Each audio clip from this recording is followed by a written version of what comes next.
A very warm welcome to the sixth session of IPS's Singapore Perspectives Conference 2021 Reset.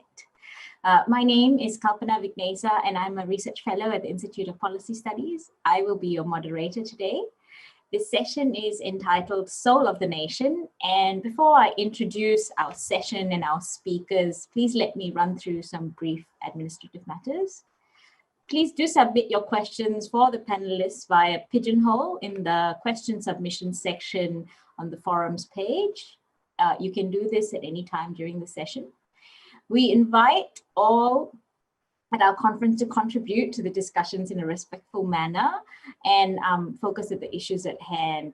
IPS does reserve the right to act in any way to ensure that this is always the case on the Q&A functions and on our conference site. Now, let us begin. This forum focuses on what contributes to the well-being and the soul of the nation, not only for now, but looking well into the future as well. COVID-19 and the various restrictions and changes to daily life that it brought about has forced people all over the world to confront how seriously they value their mental health, how much they value communal bonds, and on an existential level, what it means to be healthy and alive. This is therefore a different type of Singapore Perspective session to one that you might be accustomed to. Here, we don't have any discussants and we don't have speakers who share a field of expertise. What we do have is a specially chosen panel of 4 speakers who have come from diverse fields, that of the arts, the sports, mental health, and media and cultural studies. The aim here is not to be exhaustive in covering all fields that may be related to well-being and soul, but rather we wanted to bring you a meaningful fireside chat between people who have dedicated their lives to understanding and creating societies that feel well and have meaning. Before I introduce our interesting speakers, let me briefly tell you a little bit about myself. I am an ethnographer and I'm very lucky to spend my work life watching and learning from different cultures and how they work, play, and live. Another big part of my life is that I'm a parent to a young child. He's 3 years old, teenager, you know. Anyway, I share this because as a relatively new parent at this time, I do wonder what well-being will look like in the next few decades.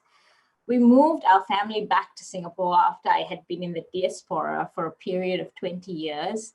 And having made that conscious choice, I think about questions like, what connects us to one another in Singapore? And can we create new ways to look after ourselves and the people that we share lives with? So I'm very excited to be here hosting this conversation for us. And also, without further ado, let me introduce our speakers. Janice Cole will be a familiar face to many of you. She is a well-respected Singaporean actress who has starred in multiple television shows and has performed in over 50 theatre productions, both here and overseas. She also featured in Crazy Rich Asians as Felicity Young. Janice also served as a nominated Member of Parliament from 2011 to 2014, where she championed the arts and the creative sectors in Singapore. And as an MP, she emphasized the value of literature and the humanities in Singapore's education system, and she called for more support for local music, advocated for greater heritage conservation, and she raised questions about the regulation of the arts in Singapore. Asahi Takano is partner and head of the Asia Pacific Office of Porters Consulting, which is a leading global management consultancy dedicated to sport and physical activity. Asahi is particularly interested in developing the positive social impact of mass participation in sport and works with sports leaders across Asia, including governments, charities, public bodies, and federations.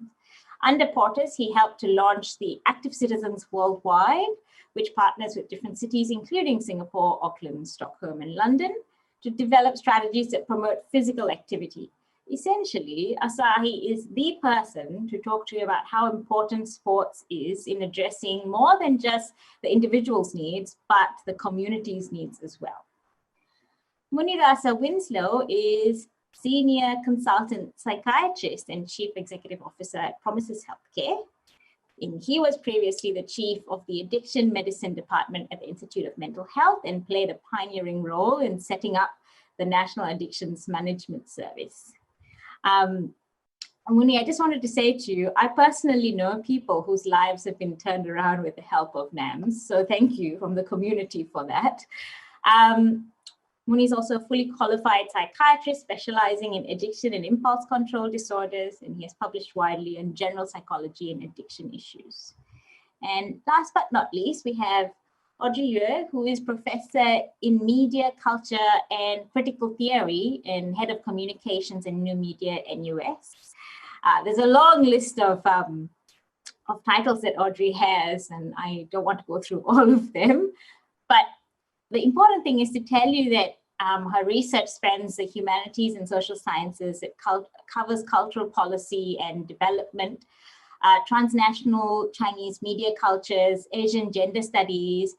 And Audrey, like me, has lived away. She lived in Australia for 30 years, where she was the professor in cultural studies and the director of the research unit in public cultures at the University of Melbourne. She's also worked with government and worked on the Multicultural Arts Policy Advisory Committee and has worked with various Australian national, state and local government agencies. So as you will see, we have a very distinguished panel for people from different areas. And I really want to throw the gates open because I've spoken enough for now. And the first question that we are going to explore tonight is really for each of our panelists to share with us their own definitions, their own, what it means to them when someone says soul of the nation. What does that mean to them? So I'd like to open with Audrey. Thanks to IPS for inviting me here to speak. I think of the soul of the nation, or soul in particular, first through spirituality as the kind of immaterial aspect of what makes us human. The soul of the nation then would be the emotional and intellectual energy that binds us as a people and a community. And in that sense, then the soul of the nation would refer to the essence of the nation. So what constitutes the essence of our nation? So if I have a one-word answer, then my one-word answer would be culture. Culture binds people to place and in turn creates our belonging and identity to nation. So culture then is the essence, the soul of the nation. So allow me to very quickly talk about culture in two ways, right? The first one is traditional culture, you know, what's been called the anthropology of culture, right? To refer to the customs, laws, and morals of a particular group of people. So Singapore is a land of old and new migrants. Through our ancestors who have arrived here, we carry on the traditions of our roots. So we continue to maintain traditional cultures, but also mix them with new practices and meanings. And this is important to the essence of who we are as a rich multicultural nation with diverse ethnic groups. So that's traditional culture in one way. Then the second way to think about culture as the essence, you know, the soul of the nation, is to think about everyday culture.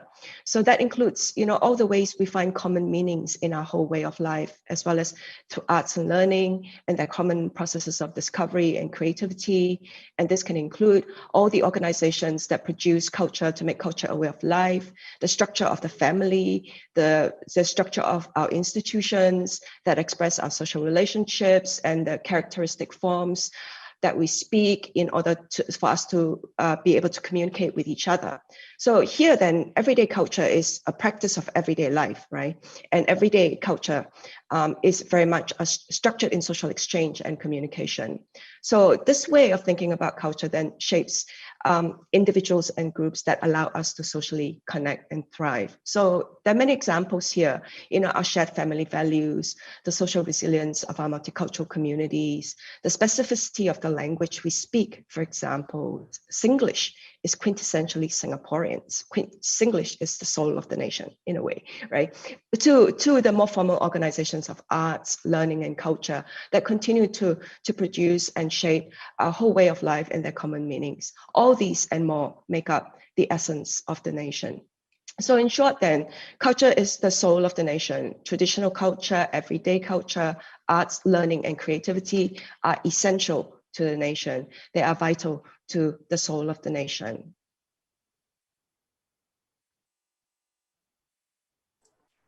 Thank you so much, Audrey. Asahi, I'd like to go to you. Tell us what your version of Soul of the Nation is. Thanks, Kalpana, and good evening, everybody. It's a pleasure to be here. I guess I'm certainly not going to be able to give such a beautifully academic answer as Audrey was able to provide, but from my perspective, I think of the soul of a nation to be perhaps the things that are at the top of the kind of hierarchy of values, norms, traditions, cultural capital, social capital, that are the very last things that people are, reluctant to let go of.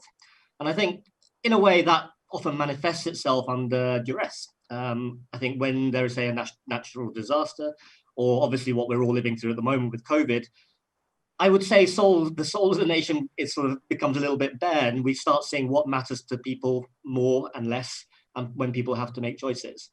So I guess that's different for every culture, every nation. And as a relatively new arrival to Singapore, perhaps I can bring a bit more of an international perspective, and especially a perspective through sport, perhaps.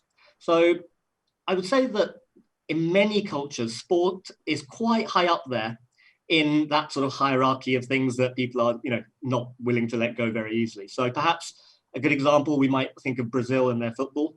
We might think of New Zealand and their rugby. Or just a very sort of local example from Japan, which is the annual high school baseball tournament that, actually it's been going on for decades and decades, and it's an absolute central part of the summer of a Japanese individual. So those things, I think, play an important part. And as I say, under duress, it tends to bear out. So right now, if we look at the UK, under the most severest situations in COVID, professional football matches are still being played. That is still the last thing that's going to get stopped, because it is such an important part to people's lives and a part of the culture.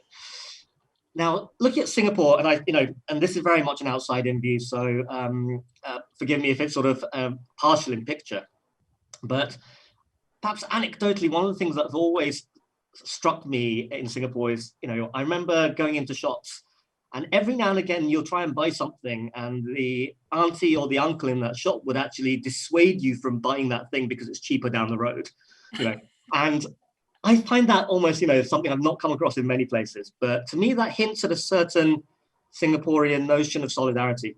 This idea of kind of, we look after each other, and we don't want any of us getting ripped off by anyone else, and so on and so forth. So I think that cuts to a lot of the things that Singapore, renounces itself for in terms of the multiculturalism, the, focus on well-being and equality across society, et cetera, et cetera. So that will be my just hint at that. And then perhaps we talk about this a little bit later on, but I think historically, if we took the traditional notion of sport, I wouldn't say, it would perhaps feature that high up in Singapore's hierarchy of things that, would be held on to in crisis.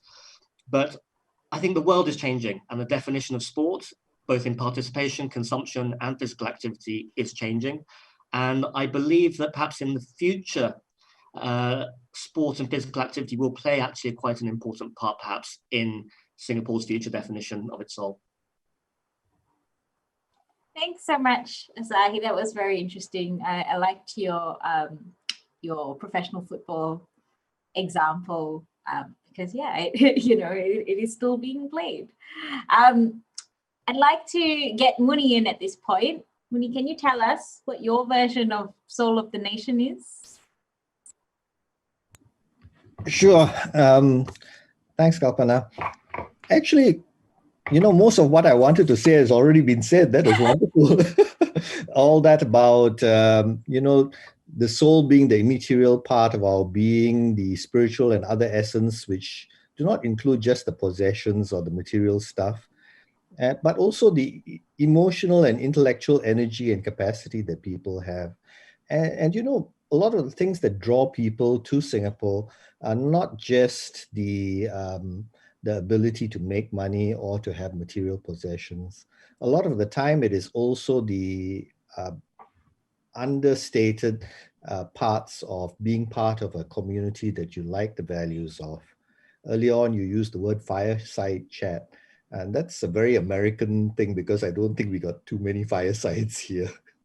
But it also tells you that, you know, there's a lot of stuff that we do have as a nation, and what Asahi said earlier on is brought together by so many different things, like sports in the 1970s and 80s, when everybody used to go out to cheer for the local Singapore team. Today, we also see that, by the way, but more online, because sports gaming online is a huge thing. Yeah. And up to a few minutes ago, I was online on an online game fighting.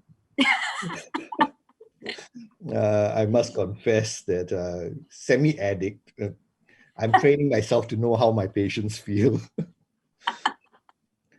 Now, about the soul of the nation, the other part is, you know, it's what is it that causes you to want to come back to this spot of the world?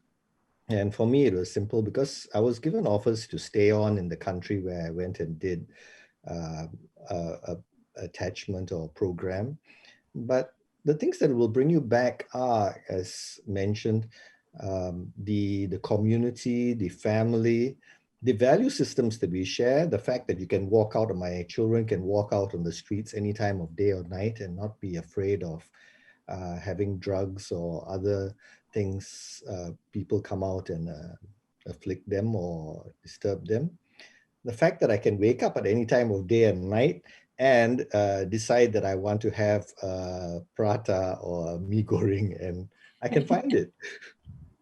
And that's another part to the soul. I know I usually will talk mainly on the emotional and resilience parts, and that's part of it too, because just today before my last patient, he was talking about how he had a really difficult time because of some family issue that had happened. And he didn't know what to do, but 4 o'clock in the morning started sobbing. And so he called SOS, and they helped him through the issue. Of course, they asked him on a scale of 1 to 5, how much do you think you feel like hurting yourself or committing suicide? And I must say, intelligent people, they think very fast and said, if I say too close to 5, they will call the police on me. So I'll tell them 1, but I just need somebody to listen to me and share my pain at this moment. Which is, I thought, one of the great things, because in this country, no matter what time it is, or, well, not no matter what time, but you know that there will be support. And we saw that in this COVID. Within the first few weeks of the lockdown starting, all the psychologists, the various ministries, the other people started putting together teams. I remember in the churches and the mosques, there were also teams of just befrienders manning hotlines to be able to talk to people, and anybody who has a need to be able to just call and just talk about what they are feeling. And those are the things, to me, besides the food, which is very important to me, those are the parts which are the essence of a nation, or where we know we can feel there is community, there is a gotong royong spirit. We were going to get through this. Whatever crisis comes at us, we are going to get through it as a community. Thanks. You know, it is very interesting hearing what you had to say, because it made me reflect, like, why did I use the word fireside chat? And the reason I used it is because we have people from other parts of the world around us. And, you know, we are in Singapore. We live these very cosmopolitan lives, and we are sort of, everything is mixed up. And it is an interesting question, I think, for us as to how to maybe better meld the two. Because when you say gotong royong spirit, I feel like a 7-year-old again, right? it's that sort of more the past, but actually it's still there.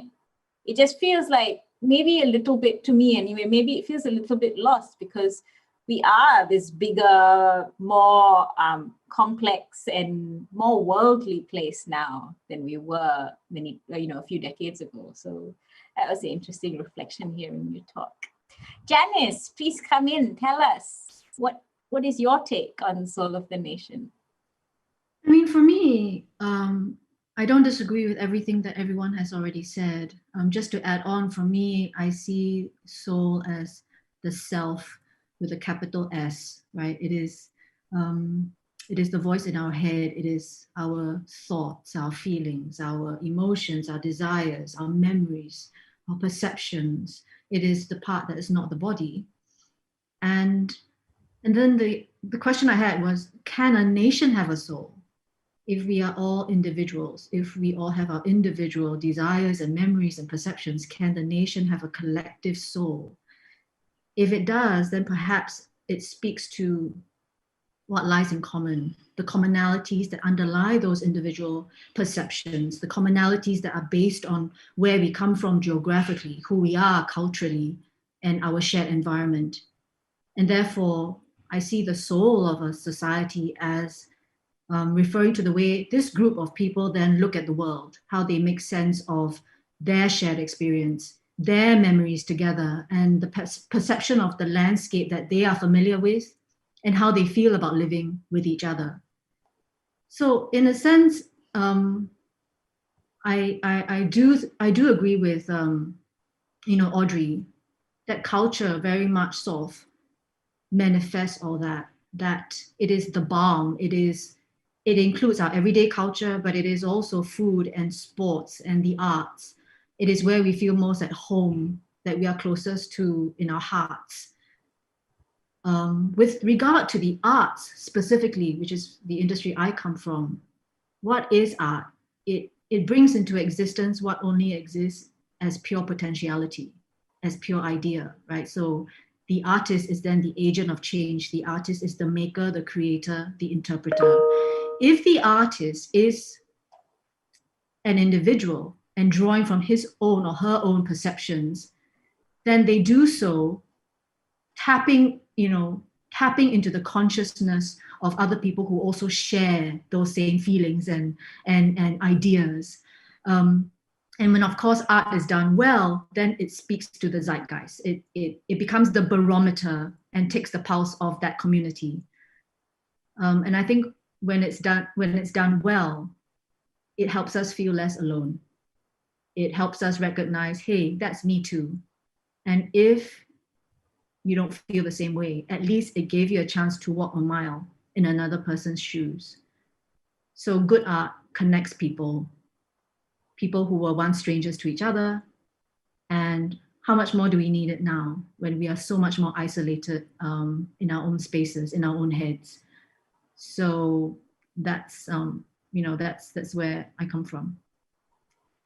Janice, this is the perfect segue, because I really want us to spend some time now thinking about the challenges and the opportunities, given where we are right now. We're thinking about this question of what it means, what the soul of the nation means, whether we have a soul of the nation, and really trying to relate it to well-being. And you've kind of opened the door to the conversation on, like in your area, the arts. What are some of the challenges, the opportunities? Because we are in this sort of, it's not pre-COVID, it's not post-COVID, it's COVID time, but it's setting, there are new challenges that have come about in the last year. And we don't know when these challenges will no longer exist, if life will go back to what it used to be or be something completely different.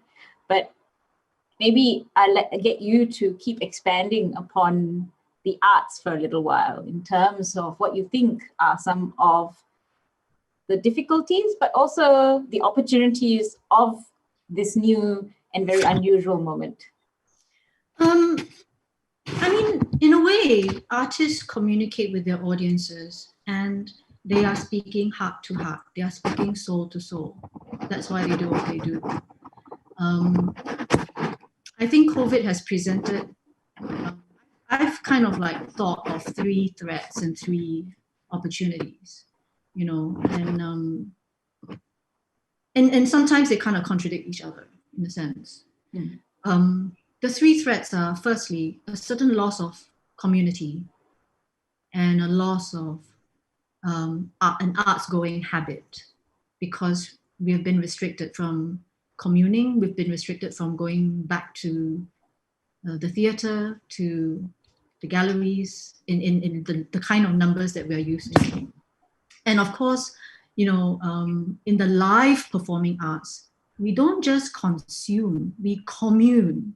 So I was at the theatre yesterday, actually, and the experience is wholly, almost, you know, 360 degrees different, because if there's only 30 to 50 people in the room and we are not allowed to really mingle and talk to each other, it's one thing to just see the art on your own, but it's another to be able to say hi to somebody else, you know, watch someone else, you know, be moved by it, go over and ask them how they were feeling or why they felt that way, and just sort of go for supper after that to talk about the show. All that is now lost. So I feel like we've kind of lost a certain community around the arts going ritual. And I know that, you know, many artists, administrators, agencies have been spending a lot of time building an audience for the arts, building an appreciation for the arts. And there's an anxiety in some of us that might start to reverse, because we get into a habit and the comfort of seeking, you know, online entertainment at home, watching things digitally, that we forget what it feels like to, or the draw. We forget the magnetism and the draw and the magic of watching something happen right now, live in front of your eyes, in the flesh, which has its own surreal kind of magical transformation. Secondly, I think that there is a threat of losing a very critical platform that is a source of comfort and also a source of constructive criticism. So the arts, as you know, can uplift and entertain and really help us forget our troubles. We go there to cry together, to laugh together, and we need it now. But it also is a platform which never shies away from talking about the hard topics, the challenging themes that society needs to face up to, confront. It is unburdened by the controls of mass media and digital broadcast, because it is targeted at small groups, because it is speaking directly to people who, you know, commune in much smaller crowds, and therefore we feel there is some agency, some artistic license to speak to darker subjects, which society needs if it wants to evolve, to progress. So that's the second threat. And lastly, I think, just very practically speaking, as a result of COVID, a lot of jobs have been lost, and I feel that the talent pool has kind of may kind of shrink organically because people have had to pivot. And when things go back to normal, I'm not sure if we might have the human resources there who are, you know, ready and able to jump back into the scene in the same way that we had. Of course, in terms of opportunities, the digital outreach with a lot of art going online right now is amazing. You know, Emily of Emerald Hill was by Wild Rice and played by Ivan Heng, was archived and streamed online when we were in lockdown. And in the theater, it might have played over 3 weeks, you know, 200 audiences a night, but online it could reach 150,000 people across 30 different countries. I mean, that's ridiculous, you know, for a small theater company. I mean, it's a major theater company in Singapore, but honestly, on a global scale, you know, we are still a small theater company. To reach that number of audiences is really amazing. And there's so much opportunity to cross border, to tell our stories internationally. And the second opportunity is that I see a lot of young artists actually feeling very comfortable breaking boundaries, experimenting, going online, going offline, going live, you know, working with all the multimedia that they can muster and can afford, and telling stories in any number of ways that that allows them to be creative. So I think that's quite special. That has forced young artists to be nimble, to respond to the circumstances, and I'm very excited about that. And lastly, I feel, and what I feel is most important, is that this is a chance to build a new narrative for Singapore, a new chapter in our story. I think we've been living with some narratives that are post-colonial, post-65, about our nation building, And suddenly we now, the silver lining is now we have an opportunity to forge a new narrative that resonates with the younger generation of Singaporeans. And they have a chance to write that as their struggle, as their, as how they have built resilience and their fortitude in this time. Yeah, that's me. Sorry, I went on for too long. No, thank you, Janice. That was really interesting. In fact, as part of, so Singapore Perspectives is part of a larger Reimagining Singapore project, and we actually kicked things off last year in November with the Young Singaporeans Conference. And that, again, you know, like when you reference young people, their struggles, but also their willingness to try new things and get out there. So I can connect what you're saying to that experience, because I spent 3 days with them and was very inspired by the young people at that conference. But let's hear from Audrey. Do you want to come in and tell us about some of the challenges and opportunities from your perspective? Yeah, sure. So now I change hats. I will put on my media and communications hat. Previously, I was talking from my cultural studies hat. So challenges and opportunities. I want to talk about two things. First, in the media space, and the second thing is in the communication space, right? So in the media space, and everyone's kind of known about it, you know, sort of like before COVID, you know, we see the world experiencing a kind of rapid digitalization, the fourth industrial revolution, if you want to call it that. So whether the third industrial revolution was really about, you know, sort of automated production, the fourth industrial revolution is really about a digital revolution, using technology to change our physical, you know, digital, biological ways of life, right? Through all sorts of things, Internet of Things, artificial intelligence, robotics, and quantum computing, for example. You know, all of that, you know, have already disrupted economies and societies. So COVID came along, it has accelerated the fourth industrial revolution with the digitalization of all aspects of work, study, life, and home. So this is an opportunity.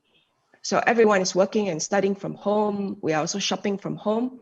So COVID has brought about digital transformation.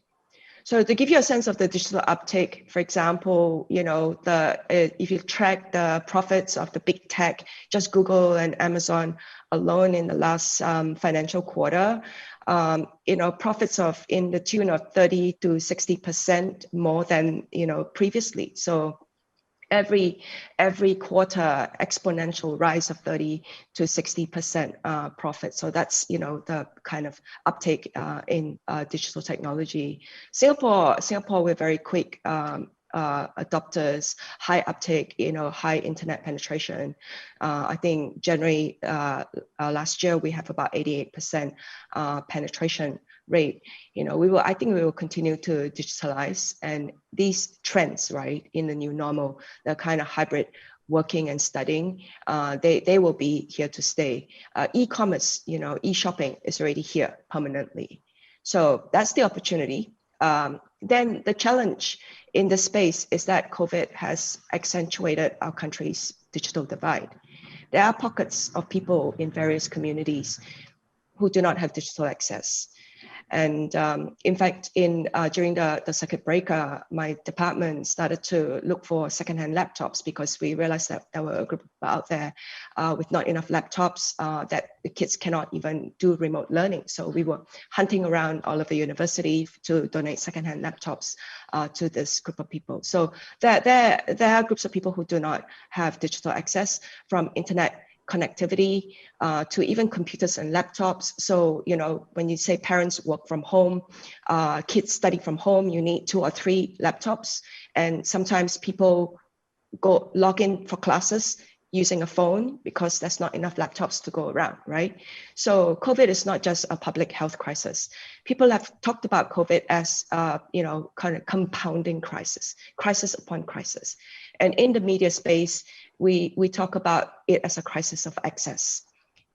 Digital access. Digital adoption in Singapore is lower among certain groups of people, senior citizens, for example, people from lower socioeconomic background, people with disabilities, they don't have full digital access. So with this kind of embrace of digitalization, I think we need to think about the digital divide that has ensued. It's kind of accentuated that. And I think, kudos to our government. Our government's already sort of recognized that, they're very keen to close the digital divide. And in fact, in it's that Singapore readiness, digital readiness blueprint, that sort of frames quite a few ministerial portfolios. Digital inclusion is one of the key KPIs, right? So we need to think of digital access as not just part of public utility, but it should be part of public utility. Everybody should have it. But we need to think of digital access as a public good, right? When it benefits the good of the community, it benefits the soul of the nation.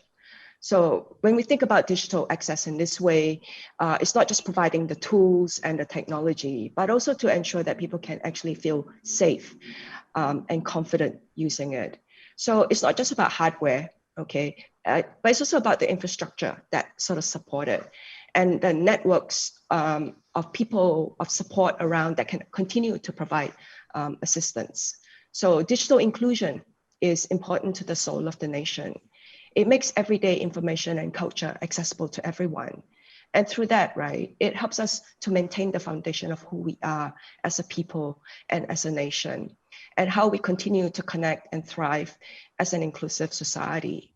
So that's kind of what's happening in the media space with the kind of opportunity and the challenge.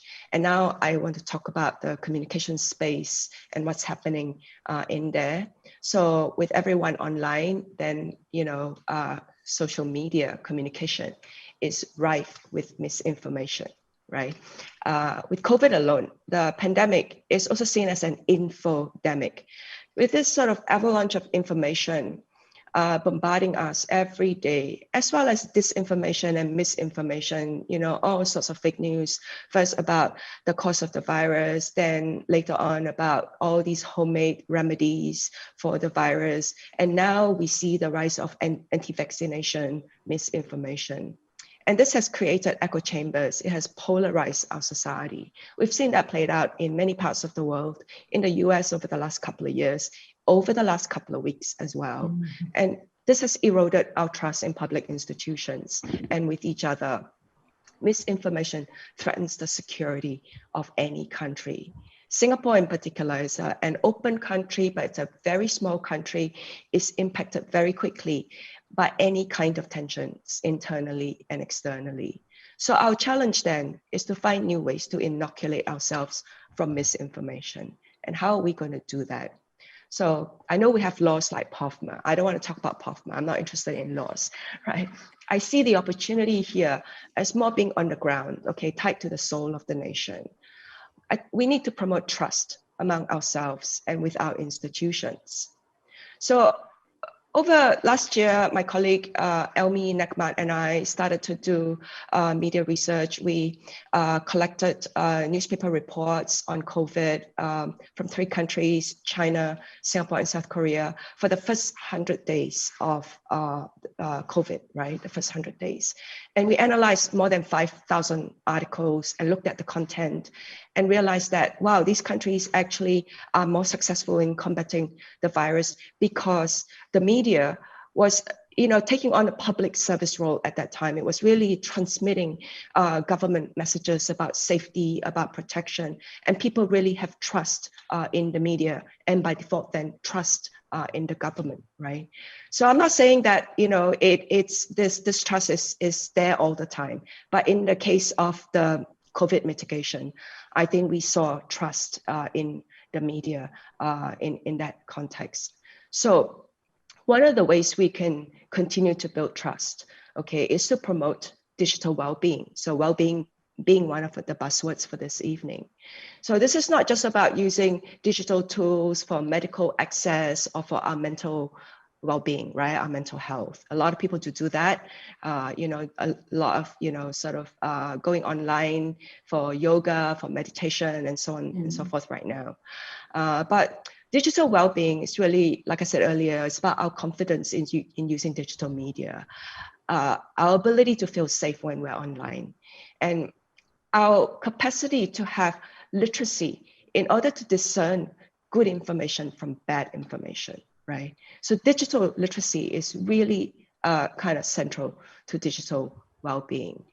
So digital literacy is a little bit like literacy, okay? It's not just about the capacity to read and write, but it's really about the skills that we need to evaluate, to analyze and synthesize information, but to be able to use that information so that we can act on in the world, we can mediate action and engage in the world, right?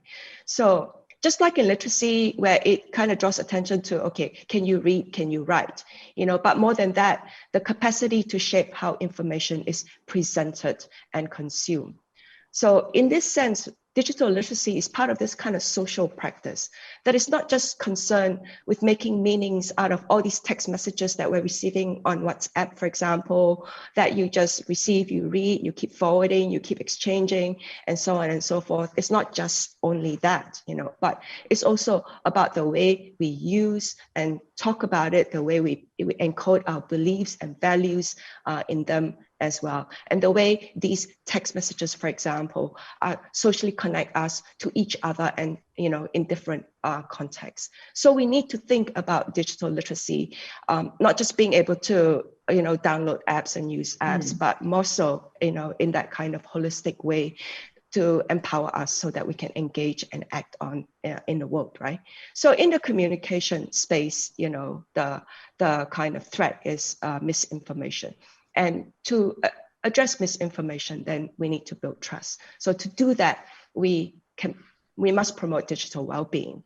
And this is not just about digital inclusion, but also about digital literacy.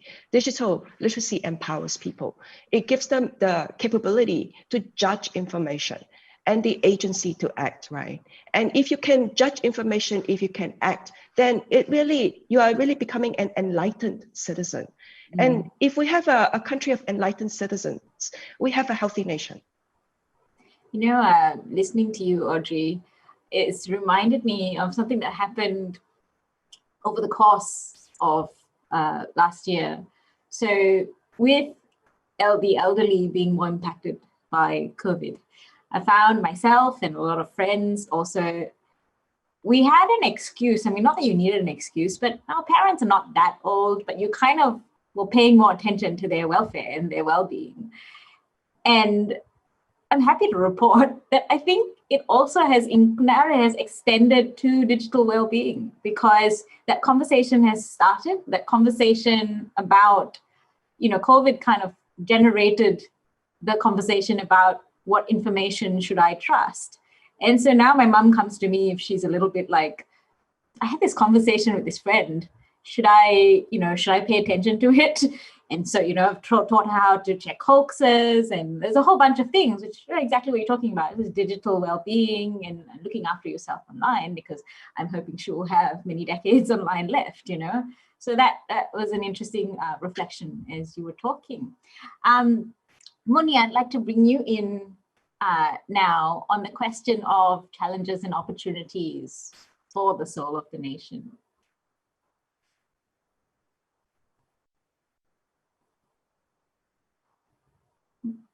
Moni, are you there?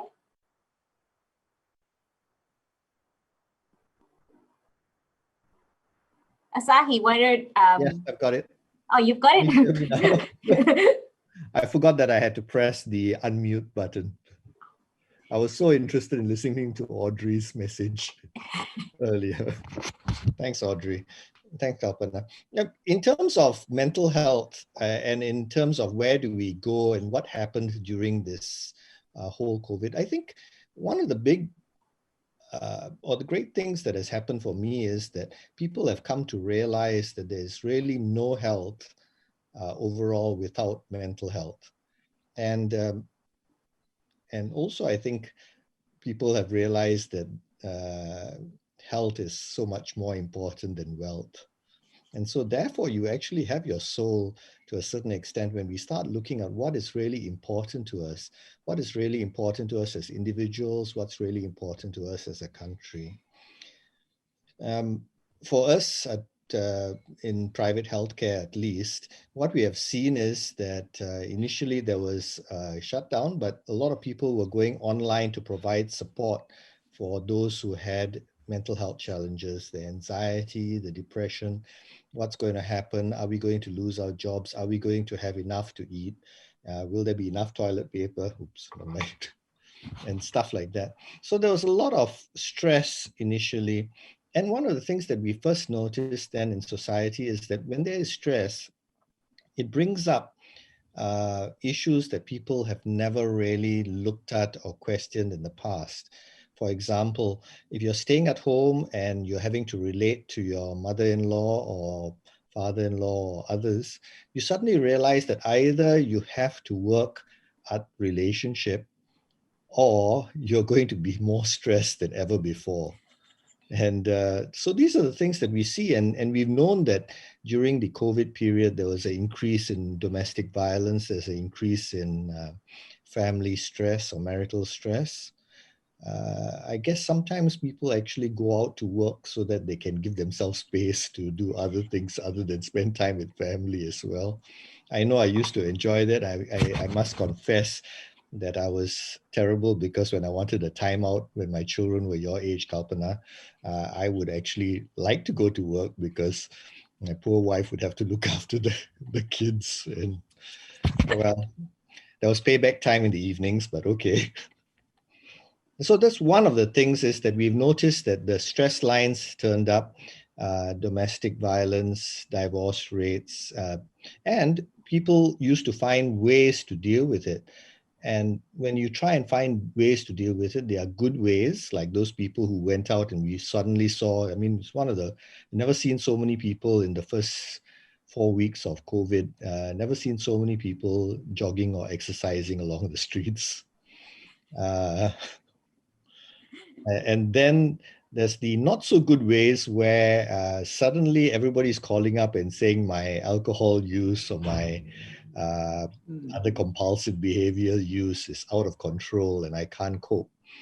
So during this period, it's a time when we start to look at what is it that we want as a nation, what is really important for our well-being and our souls. And it's most of the time the conclusion that all my clients or patients come and say is that it's not the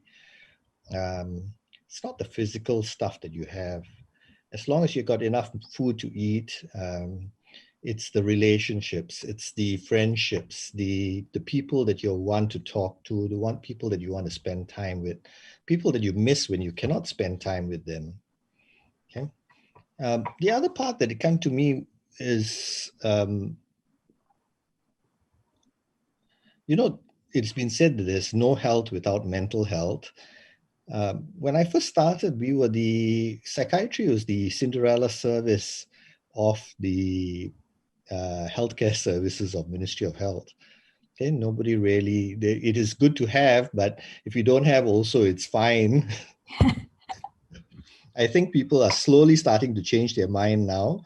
They think that, okay, it's more than good to have. And one of the things which I'm hoping for, because people, the two things that have happened here during this COVID period. One is people have had a lot more information about what's important and how to take care of their own emotional health, whether it is watching a great play online or doing other things as family or with friends. So people are learning better how to take care of their physical and mental health. And the second is that when there are issues or when there are stresses or when there are emotional stuff which has been buried, for example, trauma and other stuff, COVID has given people permission to be not okay. It's given people permission that it's okay to be not okay. I can say that I'm really not feeling well. I can't cope because there are lots of people in this period who really can't cope. And that gives them permission to go out, seek help, or talk about issues at least. And in talking comes healing as well. And one of the big wishes that I have is that as this goes on, we don't fall back, but we continue to realize that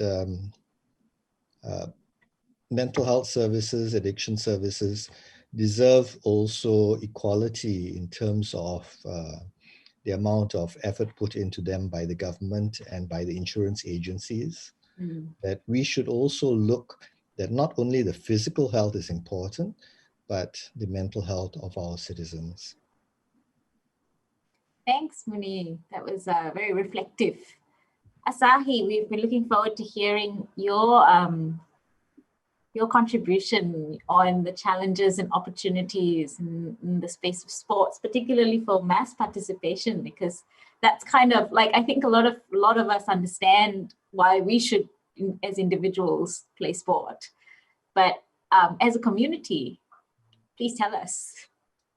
Thanks, Kalpana. No, I think that's a great place to start. So perhaps my starting point is, we're absolutely preaching to the converted when we discuss why sport is so good for so many reasons. I think it was a former chief medical officer of the UK who said, if physical activity was a drug, it would be regarded as a miracle cure. In terms of the health benefits it provides, obviously Muni is fully familiar with the mental health aspects as well. And also the cohesion aspects. Team sports brings communities together. Clubs bring communities together. You have to learn to cooperate. You have to learn to compete fairly. All the good things that ultimately nurture the soul, I think, of a community and a country. So it's all good in that sense. Yeah. And I think what we're seeing at the moment is a real disruptive period that I think has opportunities, but also comes with a few caveats and warnings. So I think the first opportunity we're seeing, and I would say this was massively accelerated by COVID, is exactly that starting point of we all knew it's good for us, and yet we kind of always never got round to it, a lot of people, right? But I think surveys sort of during and post-COVID has clearly shown the number of people that increased in terms of their recognition of the value and the importance of physical activity to their well-being and to their lives. So as soon as people couldn't go out, the once-a-day exercise suddenly became an absolute necessity and a godsend to their well-being. And I think we managed to move from what was perhaps academic knowledge to more of a realization or internal understanding of what it meant to me in terms of the importance of physical activity. And I think that's the first step to getting people more active. So that's a positive aspect. And the second positive aspect is the technology that Audrey talked about has just fundamentally brought about a completely new way of participating. So historically, even if you thought you wanted to get active, unless you perhaps joined a traditional club that played on a Wednesday night, down in a particular location, the opportunities perhaps weren't there. And now technology has meant that you can almost consume whatever physical activity in whatever shape, time, and flavor you want, anywhere you want practically. And that ability for everyone to access a form of physical activity that they could probably manage has suddenly blown open the doors of the ability to take part, the accessibility to take part. Yeah. So combined with the mindset shift and the understanding, as well as the means to do so, it's all pointing towards a good direction where we could potentially get, communities more active. And this is, I guess, where I come perhaps to the threat to all this, which is there is a double-edged sword that we're seeing in a lot of these things. And I think for the fact that we can now do what we want, it has tended to mean that people will do activity by themselves.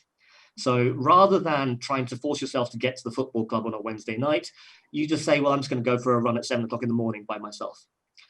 And all of these effects is seeing a big trend, this is global, of a move away from team sports or traditional, cooperative, competitive sport to individual exercises and just physical activity. Now, from a health benefit, and perhaps even a mental health benefit, it has perhaps the same impact. But from the social impact, you're losing all that goodness around community, interaction with others, working together, etc., which is so crucial to nurturing, I think, the soul of a nation. So that's one watch out, which is the technology has enabled people to be alone and individual. And so we need to find a way that in the new way they want to be active, we can still bring them together. So that might be, for example, if people enjoy running, how can we create running clubs where people still run, but actually within the community? And park run is a great example that I think, I'd encourage all of you to just have a look at, where it essentially just said, turn up to your local park at 9 o'clock on a Saturday morning in the UK, and they're all across the country. And literally, it was a 5K run that they timed you for. And before you knew it, it had millions of people turning up every Saturday at 9 o'clock, and it became a whole cult almost. So there are ways to turn individual exercise still into that community force. So I think that's one thing to watch out for. The other side, I think an example is something like esports. So technology has enabled and opened up the door to perhaps a demographic or a population of segment that wouldn't have traditionally been taking part in physical sport, but have all of a sudden found a space where they can actually, compete and show off their skills within a sporting arena. And through that, actually build communities and generate social interactions in a way that perhaps they wouldn't have done otherwise in the past. Now, again, this is the double-edged sword. For every hour that's spent gaming, you're probably not spending that outside playing football or running or being physically active. But perhaps, that hour that would have been spent alone for that child or young person is now being spent in a community where they feel part of a team, and perhaps some of the social aspects of traditional sport is still being successfully generated. So I think with each of these changes, while it can enable improved activity and participation, there is a danger that needs to be managed. And I think that's where the responsibility comes to us and policymakers around the world to say, how do we enable the good while trying to mitigate and manage the risk of the downside?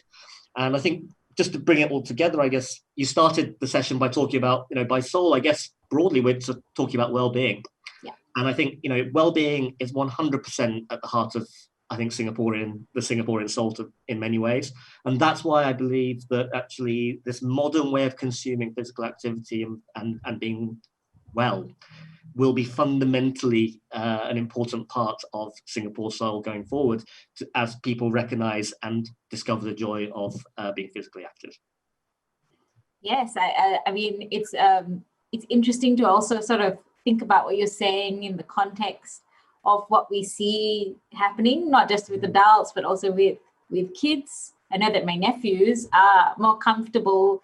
Sometimes they surprise me. They're comfortable approaching strangers because, like a kid they don't know has the same app and they've connected via the app, but they're not quite sure how to say hello to their grandmother when she visits. So it's these new worlds that are opening up, creating new behaviors, and we're watching it happen, and I guess also responding to it at the same time. So some thought has to go into that.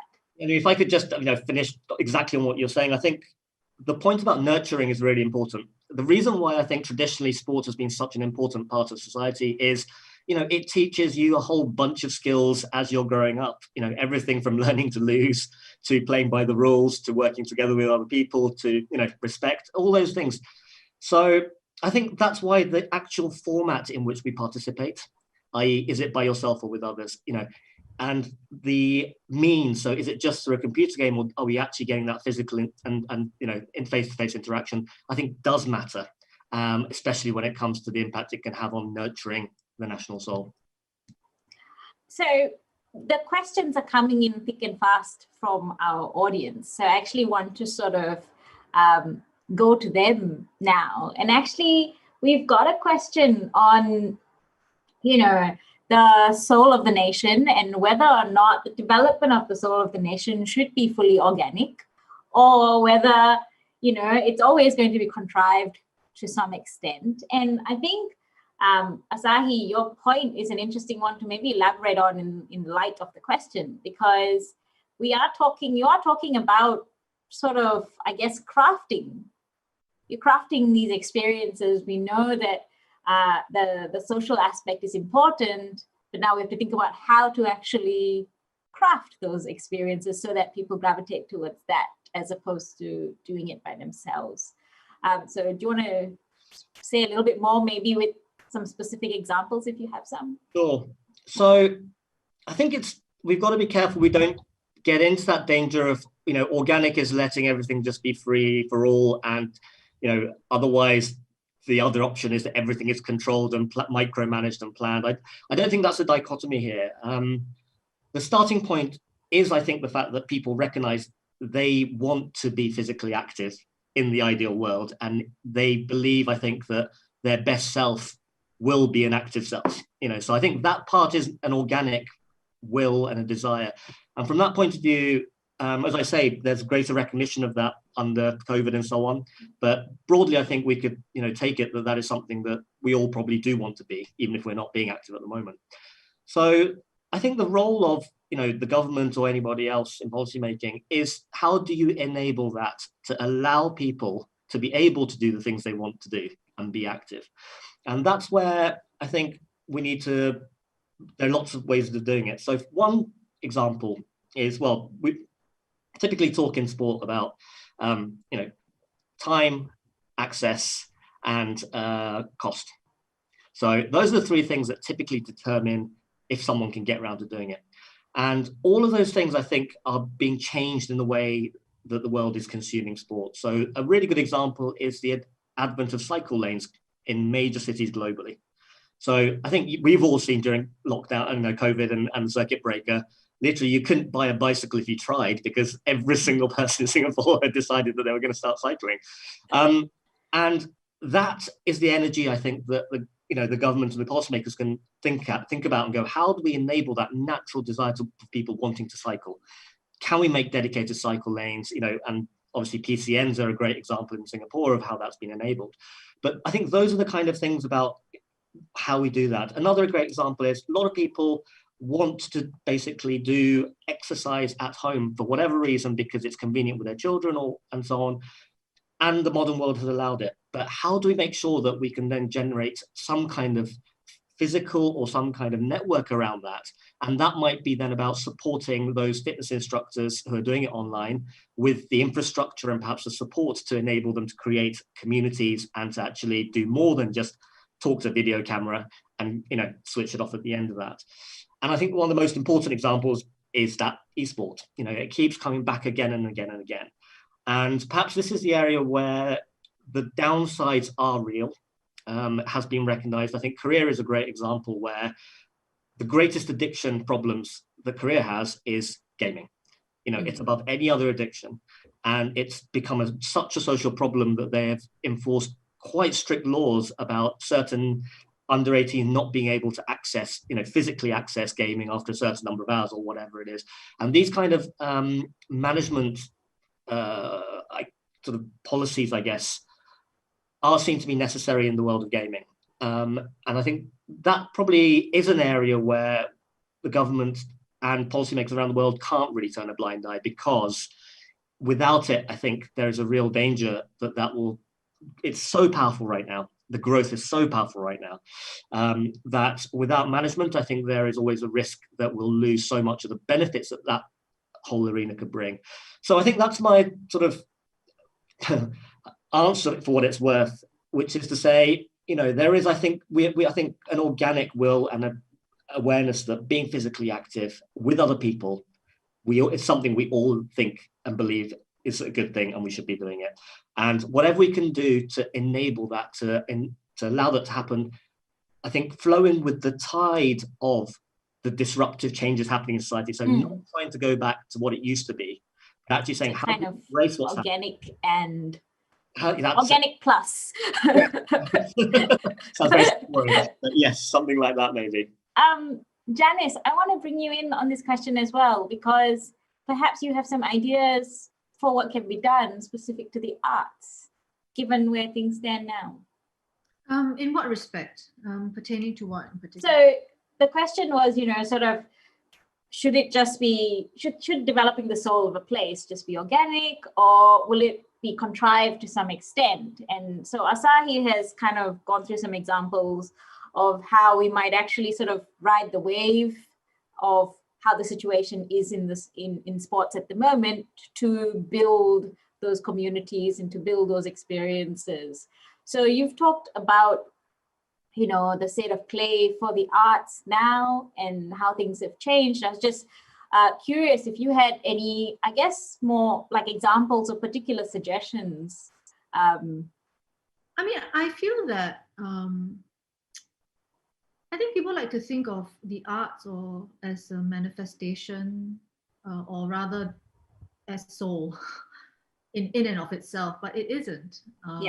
It is made up of, it's comprised of so many other things, and what artists do and what the art does is that it waits, it listens, it watches, it observes, it processes, and then it tells the story that we individually it might resonate with us, or as a group it might resonate with us. So in that sense, it is in a lot of ways a response, not so much trying to change the way people think about themselves. Do you know what I mean? I understand. Despite the fact that I think there are threats to how we consume and commune around the arts, I also still feel there's a lot of optimism, because wow, what an amazing, creative, interesting time that we live in. And I'm sure even right now, while the art scene may not be thriving in the same way that we know it, the buzz may not be there, but everyone's back home, they're processing, they are in their own little holes, caves, observing how we're doing. And I think it's just a matter of time before the novels, the music, the writing, the plays will come out around the angst, the anxiety, the joys that we are all sort of like collectively going through. It's just when and how this story will end. And that's for us as individuals and as a society to decide, not the artist. The artist just holds up the mirror. Yes, reflections. This is a reflection. Okay, so let's go to the next question by Kelly. To what extent do government and governance play a role in influencing the soul and unity of a nation, or is it something cultural and ground out? Audrey, I'd like to bring you in on this, and you can always ask me to repeat a question as well if you'd like. Okay, so I think when we think about the soul of the nation in the context of culture, there will always be, it is everyday organic on the one hand, like I said before, but on the other hand, there's always a particular, what we call the governmental framing of culture, right? So the governmental framing of culture is you know, you want to think about it broadly, you know, and this very much relates to the arts and culture sector. How do governments fund, the sector is funded by the government. There are certain rules and guidelines and all sorts of grants, you know, artists and art organizations can apply for. So, and that produces a particular modality of culture, if you like, right? So, you know, sort of, I think good cultural policy, arts and cultural policy making will want to respond to the voices of the artists, the voices of the people. And so it should, you know, that is how policy can enable, you know, sort of new art and culture productions to come into play in order to bring the nation together, in order to express who we are and, you know, who we want to be, right? Our forms of becoming. So that's the kind of governmental framing of culture. You know, that's you know, and when I talk about that, it's very narrow, right? It's only just the arts and culture sector. Whereas, you know, if we talk about all the ways we've been hearing tonight about the soul of the nation, that's sort of everyday culture, community, solidarity, even, you know, to commune, you know, alone, or, you know, on esports, and so on and so forth. That's very much, you know, broader and wider. And that, you know, in a way it is part organic, But also a lot of these, I think we've been talking a lot about cultural participation in sports, right? Asahi talked a lot about participating, and I think we need to widen the arenas of cultural participation so that it's not, it's sports and it can be more than sports.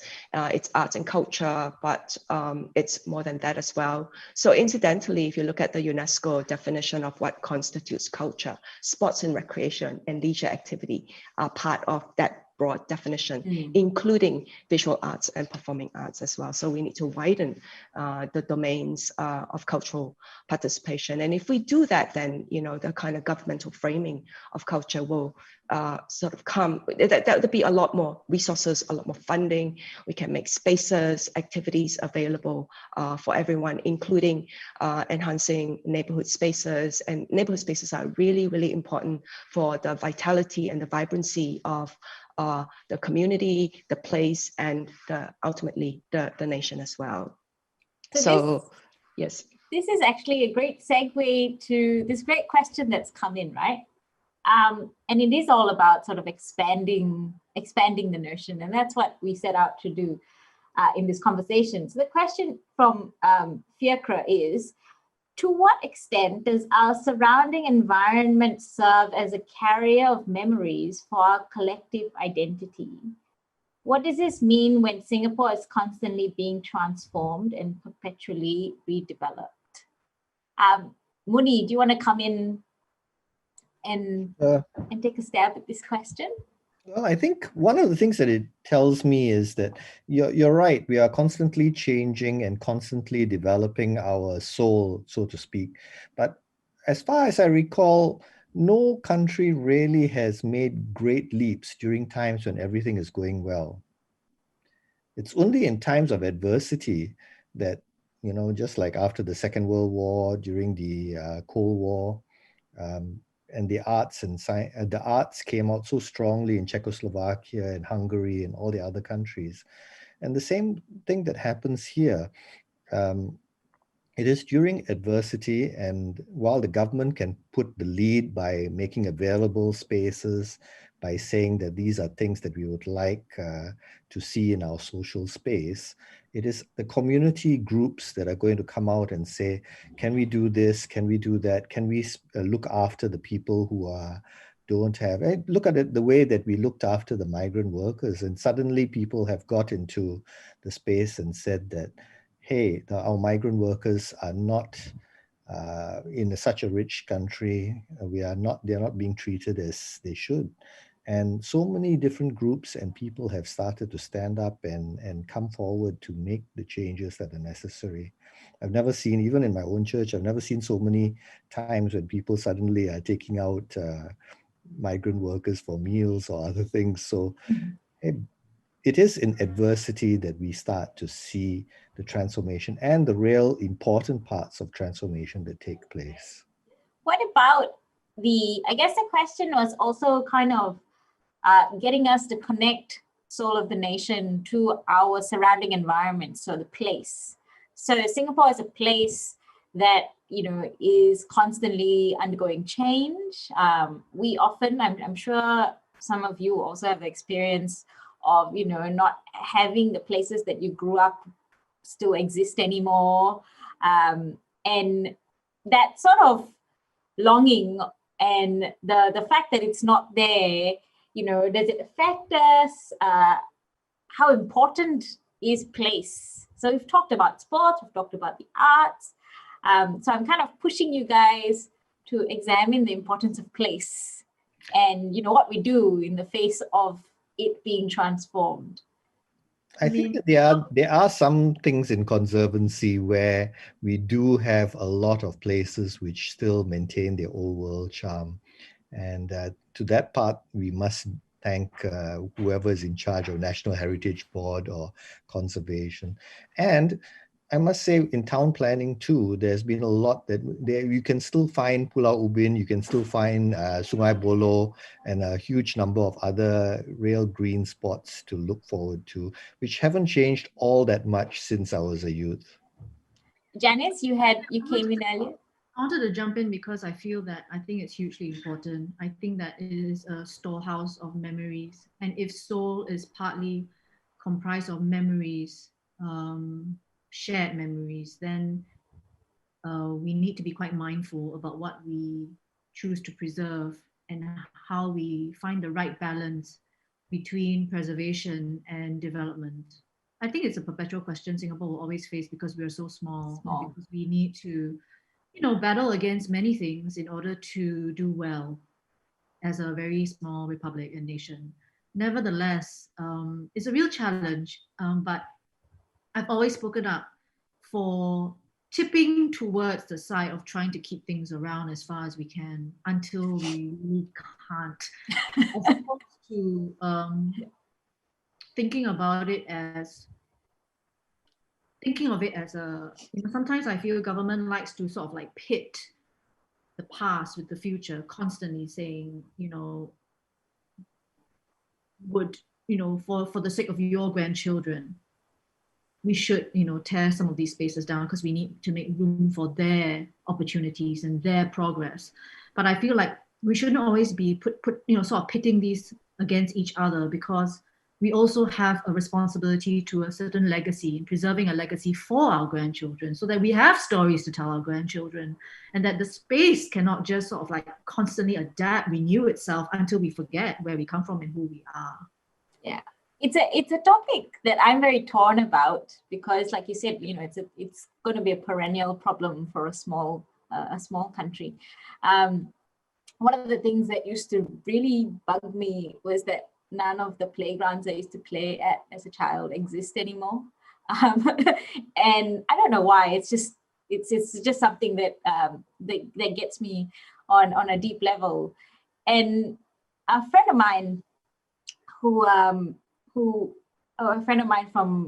herself had a very sort of a gypsy existence.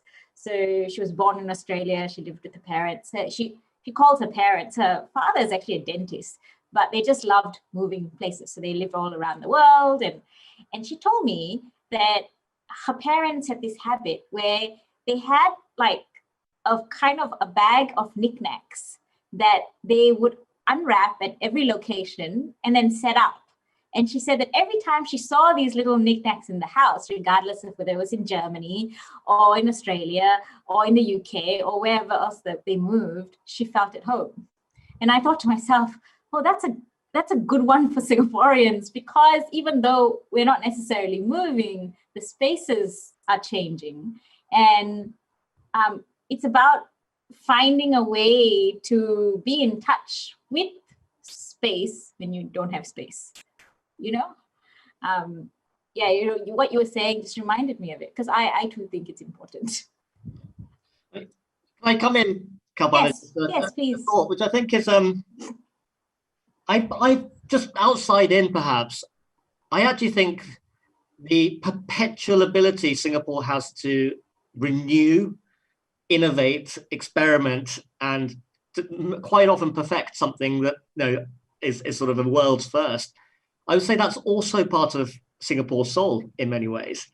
And so while I can definitely understand that nostalgia of our generation's experiences when we were growing up, I can imagine, today's youth when they're older saying, oh, do you remember that time when we used to go rock climbing inside that mall? Which might by that point have changed completely as being a different thing and so on. So I think for each generation, you're always going to have your own memories, which will keep changing and developing. Mm. And perhaps that in itself can be a form of the Singaporean soul. But the other reflection I was having as you were speaking was, I think, sports consumption. So I'm talking about spectatorship, following your teams and so on and so forth. That can also, I think, have a place in the kind of memory bank of, a nation and so on. So the 4-year cycles of Olympics, the World Cups, even if it's that you're supporting a team in the English Premier League with your friends, I think supporting sport can also actually form a memory that can be carried through, with the longevity of sports throughout your whole life. And that can, again, be that little bag of things that you were talking about almost. One of those things that could be there, I think, is sort of sporting affiliation and support. I think For sure. there'll be a whole generation of football lovers who remember the Kallang Roar, who followed the Malaysian Exactly. I was just thinking 1994 Malaysia Cup. I totally agree with you, and mourn the loss of that spirit. Yeah. Okay, let's go to another question. So we have a question about, I noticed the panel has no scientist, very artsy. Do you have any thoughts about what it means to make engaging with science a soulful experience? I thought this is a little bit more left field, and to get your thoughts on, can the advances of science be soulful? Do we think about them when we're thinking about what is soulful? Does anybody want to come in on this?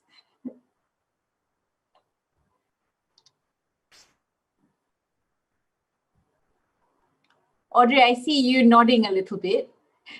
Do you want to take a stab at this question?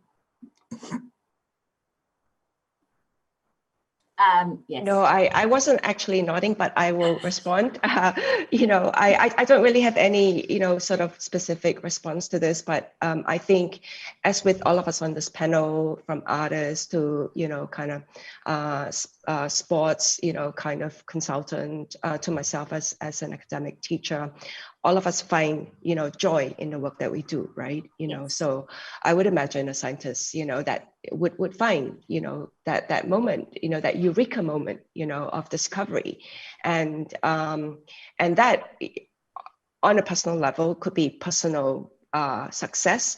But then when a vaccine, that one invents benefits the whole planet, then that would really be, you don't even need to have a vaccine to benefit the whole planet, right? But just a little scientific discovery, any kind of innovation that will make change to someone's life, to some aspect of communities' well-being. I think science could, the kind of inventions of science and the discoveries of science could also be are indeed part of all the things we've talked about as part of the soul of the nation, right? I think also I can just thinking about international examples where I think there are cultures where science and engineers and so on and medics are at the top of that list of things that a country holds dear as part of its identity. So one example came to mind is the medics in Cuba.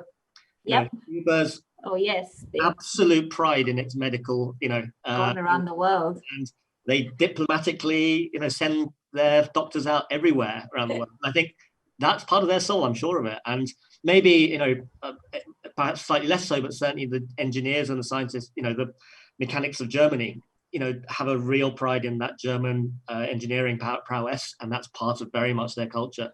So I think in that sense, yes, science can, I think, have a place alongside everything else as given, it is an intellectual and human endeavor that contributes to society's well-being. And so, where that's a strength in a particular country, I think it absolutely can form part of its soul, perhaps. No, I think it's an interesting question. And I decided to ask you guys that question because science is an interesting one. I feel like although the scientific method is not emotional, I feel like often the advances of science are not embraced with the same warmth that we might embrace what sport or art gives us. And this doesn't mean that, science will have a lot more money. I'm not talking about that. And sometimes I feel like it's nice to remind people that the fact that those advances are happening, it's changing our society and allowing us to do a lot of things. It's just good to remember that. So I want to ask a question that is perhaps, I'd like to bring Muni in on this first, and then if you guys have any ideas, then please jump in. There's been this sort of, where did the question go? this question, this thing about how people are more open to seeking mental help, but in some sense, feels like there's still a lot more that can be done in this area. It feels like there's still a stigma attached to asking for help. How can the government or individuals further encourage healthy mental health habits and, importantly, decrease the barrier to help seeking? Muni? Do you mind if I answer the last question first about scientists? I'm very upset that I'm not considered a science person. There you go. Okay, but besides that, I would like to say that actually as a nation, we are actually very proud of the fact that we have credibility, that our universities and our science institutes are among the top in the region and in some places even in the world. That's why we can produce either the test for COVID or all the other things that can be done. And I think as a nation, scientists are actually quite sexy. Being a nerd is not a disadvantage in a lot of our schools in Singapore. Not at all. Okay, what was the question again now? The question on mental health how can we was that, yes, it has improved tremendously, our ability to say that we need help, but it still feels like there's a stigma attached to saying that you would like some help. And how can the government as well as individuals further encourage healthy mental health habits and decrease the barrier to help seeking? I think there's a number of things that can be done. And the first is that we have to understand that people usually, and they don't realize this, that people are only as sick as their secrets. And one of the biggest problems that I have is when people come in to see me and tell me that, oh, by the way, doc, I'd like you to know that I actually have got no problems. And of course, in the back of my mind, I'm wondering, okay, why are you here to see me then? Okay, this is very interesting. But it's so important because in our culture, we want to save face and save lots of things. And in addiction recovery, I'm sorry to sound a bit crude, but there's a saying that says that you cannot save your ass and your face at the same time. You can't save your life if you're going to hide things. And basically, that's where we are, teaching us as a society to be a little bit more open, allowing it to be okay to talk about disabilities or to feel sadness or to feel difficult things, maybe even in the school levels, in secondary schools, in many countries, they actually start teaching resilience skills in school. How do you know when somebody is suffering? How do you know when a friend of yours is having a problem? What do you do if colleagues' parents in school are divorcing, and how do you provide the support? Because it's not only the hard skills of learning math, science, and all the other things, but also we go to school because I enjoyed playing plastic ball and all the other things, the socialization, the running around and coming into class sweaty and stuff like that. But also looking after each other, and when somebody was in trouble, helping them out. Even to today, my classmate, one of my classmates from 40 odd years ago, had a rough time and lost a leg and had other things happen. And it's quite amazing how maybe through the social media and everything else, through Facebook, we could all come together and support that person. But basically, if you're asking about the mental health, how do we get that? We have to give people permission at an early age that it's okay to be not okay. It's okay to talk about issues and grow together and strengthen one another like that. It's not okay to say that nothing is a problem. The worst families that we see nowadays are the ones who constantly say that, no, there's nothing, there's no problem, I don't have anything, and the problems are staring at you like elephants in the room. Well, I'm very glad I asked this question because we are running out of time, and I actually want to give you guys now time to maybe wrap up your thoughts and share with the audience sort of, I guess, your final reflections. But Muni, thank you so much, because I think what you just said helped the audience, but also helped all of us on the panel to remember that we can't save our ass and our face at the same time. So do any of you want to go first in terms of closing remarks? I've already given mine. You've given, okay. Asahi? Sure. I think my overall reflection is we're living through a time where there is now more need than ever to be physically active and well, not just for mental health, but for physical health and everything else that we know. And I think it is a time when we now have more opportunity than ever to be able to do so. So I think it's a necessary, but also an optimistic time going forward about physical activity. And one big trend that I see happening, and I'm happy for it, is sport and physical activity used to be an extracurricular or a entertainment sector or a nice to have. And now it's beginning to become a central government issue, policy issue. It's becoming a central issue in people's lives. And that integration of actually just being physically active and well, I think, is hopefully going to become just part of our national soul, if you know what I mean, of every country, that allows us to be who we want to be. So I think it's a note of optimism. There's a long way to go yet still, but I'm hopeful. Thank you, Asahi. Janice? I looking forward, let's say looking to 2030, I am hopeful, I am optimistic, despite what we're going through right now, but also because of what we're going through right now, I feel that we are building a generation of people who have a part, such an important part now to play in building and creating the future that will be different from what we know, from what we have experienced. And as a result, I actually might become more united in their own way. Yet, because of the trauma of COVID, yet sensitive to differences and sensitive to those who have less, those who do not have. So this whole past year, seeing people rally together around whether or not it's marginalized groups or migrant communities, have given me a lot of hope that as Singaporeans, we become a lot more empathetic to people who have for many, many decades now been invisible, yet important to our progress.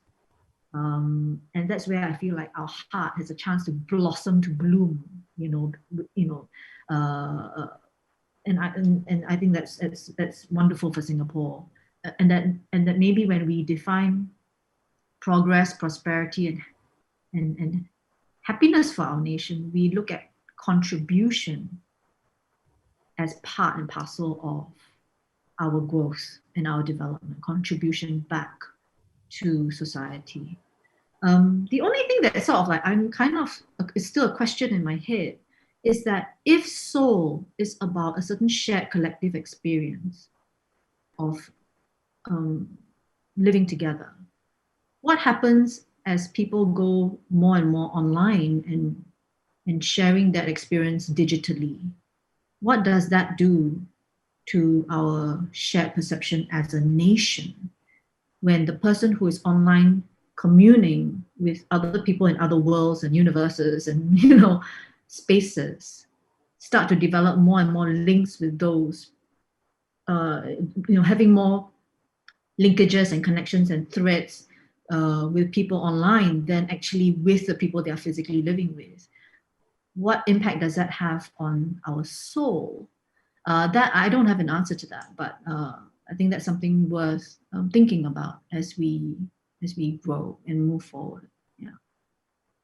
Thank you, Janice. I think those thoughts and those final questions that you had are on a lot of people's minds, because it's something that we're encountering more and more, and none of us have the answers. So it's good that we keep mulling over that. Audrey. Yes. So I think what we're seeing now, I don't think we even need to wait for a post-pandemic moment to see the zeitgeist, in the cultural renaissance that Janice was pointing to at the start of the talk. I think we're starting to see a lot of new digital forms, new aesthetic forms, a lot of young artists very eager to show work. And so, increased participation in all aspects. That is a good thing, in the kind of broader, wider cultural space. But I worry that when artists give art away for free, and what will happen, right? So we see a lot of free artwork now because there's a lot of virtual exhibitions, virtual everything. But at the same time, we also see a lot of democratization of the arts as well, where community artists, professional artists, lay people like you and me can take a photo, can write something in a notebook and have that as part of an exhibition in very prestigious organizations like the National Gallery of Singapore. So I think there is the increased participation, new aesthetic form, and the new democratization of the arts. But I think we need to think about the sustainability of arts and culture. So giving away art for free is not sustainable, and sooner or later venues will have to charge full price so that they can at least break even, right? So the takeaway, I think, in terms of the how to sustain the soul of the nation, how to sustain the culture of the nation. The key word here is really sustainability. It's really about cultural sustainability. How do we then pass on, right? How do we maintain all our practices, including the new practices that have come to the fore, arts, heritage, everyday life? How do we maintain that and pass that on, all these tangible and intangible assets, to the next generation in such a way that will provide them wealth and resources to flourish and thrive in the future? So here we really need to be very mindful of the distribution of resources from one generation to the next, to allow for intergenerational prosperity, intergenerational equality, and intergenerational justice, right? So that's how I see the kind of that's how I would see the kind of practices that we need to make culture sustainable, to think about culture sustainability. And if we can sustain our culture in that way, then we can sustain what nurtures the soul of the nation. Thanks, Audrey. I mean, I think listening to you, you're in a way talking about ensuring that we keep our purpose in mind, right? And we are thinking about the soul of the nation and what we pass on. This was a theme that came up in the discussions on environment.